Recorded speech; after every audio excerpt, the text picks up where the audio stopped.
All right, when you're doing your high cable curls, just keep in mind that we're trying to isolate the bicep. You have to be focusing on this one.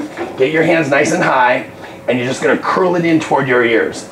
Okay, so the whole idea is to try to keep those elbows as stationary as possible, letting your hands go all the way toward as best as that your range of motion is. Mine's right about here. Yours might be a little bit more, maybe just a little bit less depending on your size. And then extend all the way out so you get the full stretch. That is how you get this full repetition, and you're gonna see a ginormous pump from this exercise. Just a couple things that I see people do wrong when they do this exercise. One, they don't fully extend. That's probably the biggest mistake I see. So what they do is they just do this.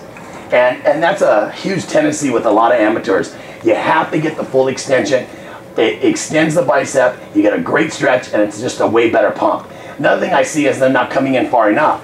So now while they might be stretching all the way out, they're just only coming in a few inches, and that again will handicap the bicep. And the last one is they curl and collapse. So they're using speed and they're trying to catch themselves at the end. A lot of times too, because the weight's too heavy. So remember, we fully extend it and we squeeze all the way in and contract the bicep. And just some final thoughts as you're doing your extended bicep curls. The thought is on this one is isolation. The whole point is to get a really good squeeze and a really good shape in your bicep.